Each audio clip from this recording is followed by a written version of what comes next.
Hello, Cancer, Sun, Moon, Rising, and Venus signs. Kamusta kayo? Sana po ay nasa mabuti kayong kalagayan. Welcome back po sa Star Tarot at kung bago kayo dito, welcome din po kayo. Please subscribe, like, share my videos, and leave me a comment kung nakaresonate po kayo. Thank you.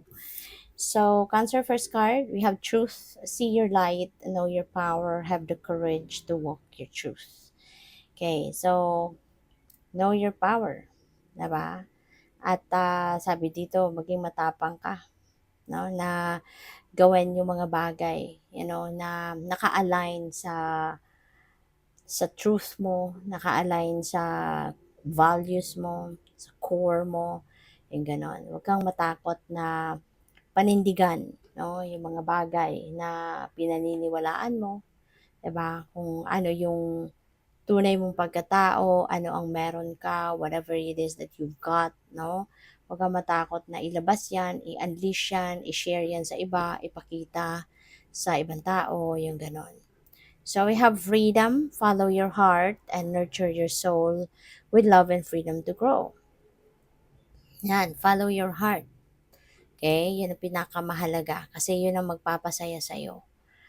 Hindi yung susundin yung kung anong gusto ng iba para sa'yo, 'di ba? Mas masaya, mas magandang pakiramdam kung susundin mo kung ano yung bulong ng puso mo. Kung ano yung sinasabi ng soul mo. Kasi that's what's going to make you happy. 'Di ba? Mas maganda yung sinusunod mo yung sarili mo rather than susundin mo yung sinasabi ng iba. Kasi ikaw yung mas nakakakilala sa sarili mo eh. You know yourself better. 'Di ba? Mas ikaw yung mas nakakaalam kung ano makakabuti para sa iyo kaysa kung ano yung sinasabi ng ibang tao towards you. So what else? We have light. It is time to reveal your radiant light to the world. Ito na nga, 'di ba? Share your radiant light. Kasi pwede na ito na yung time para para makatulong ka sa iba. Maaaring ito na yung time wherein you're going to start carrying out your purpose, carrying out your purpose in life, carrying out your mission in life. Alright? So, ito na yung tamang panahon para dyan. So, tingnan natin ano pa ang ganap. By the way, maraming salamat for subscribing.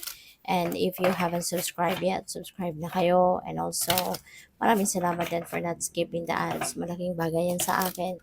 And also, please click the join button sa baba ng video kung gusto niyo na mag-join kayo sa membership. Okay? Salamat po.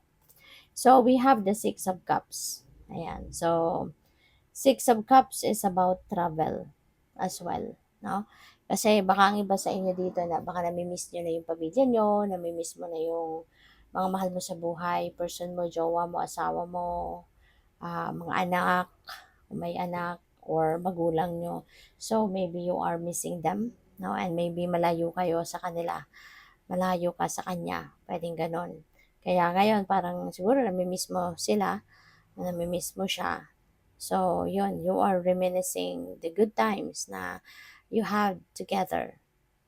So, pwedeng meron ditong magta-travel home to visit. Baka nami-miss na miss nyo na sila, miss na miss mo na siya. Kaya mapapauwi ka, no, to be with them. So, pwedeng ganun ang ganap dyan. So, we have the Ace of Pentacles. This is really beautiful energy. Kasi si Ace is a new beginning energy.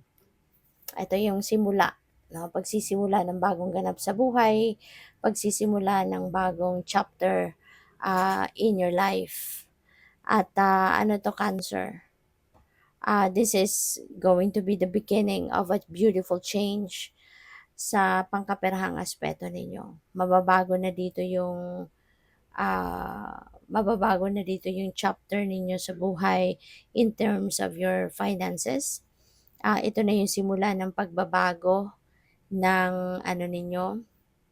Ito na yung simula ng pagbabago ng financial situation ninyo. Mas magiging maluwag na kayo ngayon. This is the time wherein you're going to be prosperous and abundant. Mas makakaramdam na kayo rito ng kaluwagan sa pera, makakaramdam na kayo rito ng financial stability, security, financial freedom, mararamdaman mo ng mga yan. Puwede rin na may mga financial blessings na dadating dito, cold cash, pwedeng dumating. Maaaring panalo yan, winnings, maaaring windfall of money, diba? It could come from various sources, Pwedeng sa sipag at tiyaga mo, then manggagaling ang perang ito from work, bonus sa work, pwedeng ganon. Baka may promotion, no? Kaya mas madadagdagan na ngayon yung pera ninyo, something like that. So, what else? We have Six of Pentacles. Ayan. So, more money coming in talaga, Cancer. Merong perang paparating. This is a time of prosperity and abundance. And it could come from various sources talaga, Cancer. So, iba't iba yung pwedeng panggalingan ng kaperahan ninyo sa ngayon. But you are definitely going to receive pera from here and there. So, baka din, kung may mga pagkakautang sa inyo, merong mga magbabayad na sa'yo, yung ganon, no? Kaya, yun, dadami pera mo. Maraming savings, pwedeng dadami yung savings yun, pero at the same time, meron dadating na pera, pero meron din kayong ilalabas kasi may mga tao din umaasa sa iyo no? Maaring meron din kayong mga tao sinusuportahan financially. Kaya po pwedeng, yun, meron dadating na pera din sa inyo. At merong tatanggap din, no, ng pera from you. Kasi pwedeng magdo-donate ka din. Pwedeng merong merong mga humihingi ng suporta sa'yo, ganun. So, we have Five of Pentacles. Ayan. So, kung ito yung sitwasyon ninyo in the past, so it's going to fade away na.